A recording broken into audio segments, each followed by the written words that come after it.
20 years ago, the true Prince of Aetherion was lost in the Whispering Wilds and raised in secret as a farmer's son. A hidden flame burns within Kael Oakroot, the mark of the real heir. But in Stormforge, a false prince now wears the royal rune, deceiving a grieving kingdom. As Princess Lirael's heart turns toward the hidden heir, shadows gather, and the truth moves closer to the light.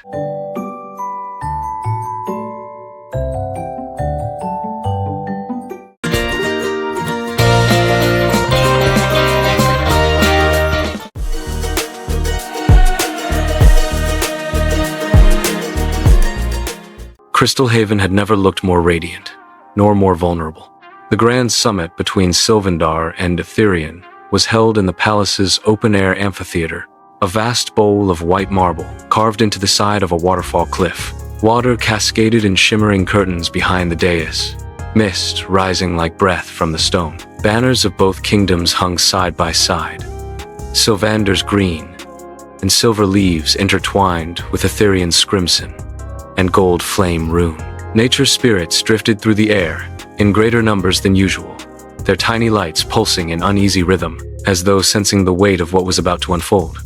Delegations arrived at midday. King Aaron and Queen Isolde stood at the head of the receiving line, flanked by General Varric and Princess Lirael. Kael stood one pace behind Lirael, cloak thrown back to reveal the sword at his hip, eyes scanning every face in the arriving party. The Aetherion delegation entered last. King Valter rode at the fore, older now, shoulders still broad, but carrying the invisible burden of 20 years without his son. Queen Ilara rode beside him, regal in crimson velvet, her dark hair threaded with silver, her gaze sweeping the crowd with quiet hope. Behind them came Vizier Malachar, serpentine and watchful, and at his side Draven. Draven had changed since the false rune was etched into his skin. He wore the colors of Aetherion's heir, black leather edged in gold flame embroidery, a crimson cloak clasped with a jeweled brooch shaped like swirling fire. His dark hair was swept back, features sharpened by ambition, smile practiced and perfect. He looked every inch the returned prince, except for the eyes. They were cold, calculating. And when they found Lirael, they lingered with naked possession. Valtor dismounted first. He embraced Aaron like an old friend, though the warmth did not quite reach his eyes. "It has been too long, Aaron. Too many years of grief between our kingdoms." Aaron clasped his forearm. "And now perhaps a new beginning. Your son's return is a miracle we all celebrate." Ilara stepped forward. Her gaze went straight to Lirael. "Princess," she said softly, "you have grown into a woman of remarkable grace. My son speaks highly of your courage." Lirael inclined her head, polite but guarded. "Thank you, Your Majesty. We are honored by your presence." Draven approached next. He bowed to Lirael with theatrical flourish, taking her hand and brushing his lips across her knuckles. "Princess Lirael, the tales of your beauty do not do you justice." Lirael withdrew her hand smoothly. "And the tales of your return do not do justice to the joy they have brought your parents, Prince Thorn." Draven's smile never faltered, but his eyes narrowed a fraction. The formal greetings gave way to the first event, a grand joust in the palace's outer field, a display of strength and alliance. Knights from both kingdoms would compete, but all eyes were on the two heirs apparent Draven and, by unspoken agreement, Kael. The field was ringed with pavilions and cheering crowds. Lirael sat in the royal box beside her parents, hands folded tightly in her lap. Kael waited at the far end, armored in Sylvandar, green and silver, lance in hand, horse steady beneath him. Draven rode out first, black stallion gleaming, armor polished to mirror brightness. He raised his lance to the crowd, basking in their cheers. Then he turned toward the royal box and inclined his head to Lirael, a gesture that felt more like a claim than a courtesy. Kael's turn came next. No flourish, no grand salute. He simply rode to the center, dipped his lance once to the king and queen, then to Lirael. Their eyes met for a single heartbeat. She gave him the smallest nod. The first tilt was ceremonial, 2 lesser knights, quickly finished. Then the announcer's voice rang out. "Prince Thorn of Aetherion against Sir Kael Oakroot of Sylvandar." The crowd roared. They charged. Hooves thundered. Lances leveled. Kael's form was perfect, low, balanced.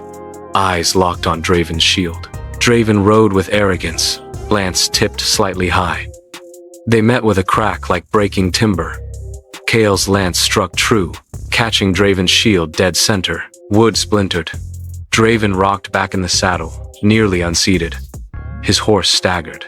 The crowd gasped. But Kael pulled his reins at the last instant, easing the force of the blow. He could have unhorsed the false prince cleanly.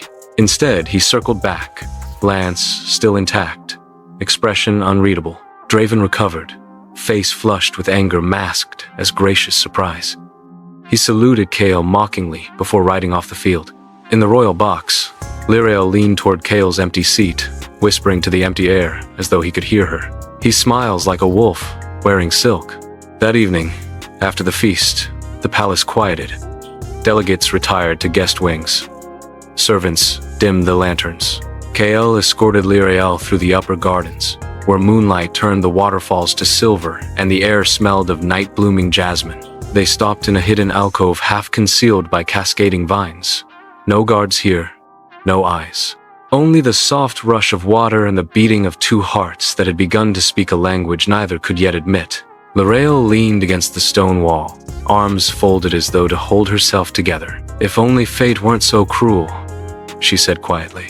Kael stood close enough to feel the warmth of her, far enough to remember his place. I'd fight dragons for you, he answered, voice low and rough. I'd stand against armies, but I can't fight who I was born to be. She looked up at him then, emerald eyes luminous in the dark. And who are you, Kael Okrut? Truly, he exhaled slowly. A farmer's son, a knight by oath, a man who knows his duty ends where your happiness begins. She stepped closer. The space between them shrank to nothing. My happiness, she whispered, is beginning to look a great deal like you. Their foreheads nearly touched. Neither moved to close the final distance. The moment stretched, fragile and electric, until Lirael stepped back, eyes shining with unshed tears. We should return, she said. Kael nodded once. As you command, princess. But as they walked back through the shadowed paths, their hands brushed once, deliberately, and neither pulled away immediately. In Stormforge's private royal chambers, Queen Alara stood at the window, overlooking the stormy spires. King Valtor sat at a table strewn with maps and letters, but his attention was on her. She spoke without turning. This boy is clever, she said softly. Polished, charming, but there's no warmth. Our thorn was meant to burn bright, not flicker like candlelight behind glass. Valtor rose and crossed to her.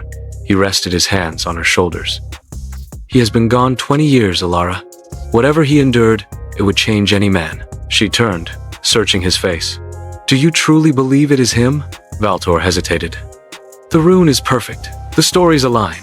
And yet, he did not finish. The doubt hung between them, unspoken but alive. In the whispering wilds, Malakar's spies moved like shadows. One returned to Stormforge at dawn, kneeling before the vizier in his private sanctum. A marked warrior in Sylvandar, the spy reported. A farmer's son turned knight. The scar matches the descriptions, golden flame, glowing under stress. He saved the princess.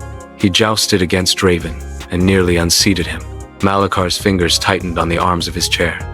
Interesting, he murmured. Very interesting. He rose, robes whispering. Dispatch more eyes. Watch him. If the mark is real, he is a threat we cannot ignore. The spy bowed and vanished. In Elderglen, Harlan woke in the night, drenched in sweat. Fever had come suddenly hot, relentless. He stumbled to the basin, splashing water on his face, but the heat remained. He collapsed onto the bed, delirium rising. Visions swam behind his closed lids. The infant in the wilds, the golden rune glowing like a beacon, Kael's face superimposed over the memory. The rune, he muttered, voice cracked. Royal fire. My boy. The rune. He reached out, as though to touch someone who wasn't there. Then the fever broke. He lay still, breathing shallowly, eyes open to the dark ceiling. The words had escaped, but no one had heard them, except the raven that tapped once at the window before flying away into the night. In Crystalhaven, Kael stood watch outside Lirael's chambers long after she had retired. He leaned against the wall, arms crossed, staring into the darkness. As the moon fell behind the spires, a royal decree was sealed in silence at sunrise. Princess Lirael would be promised to the false prince, and the true heir would be marked for death.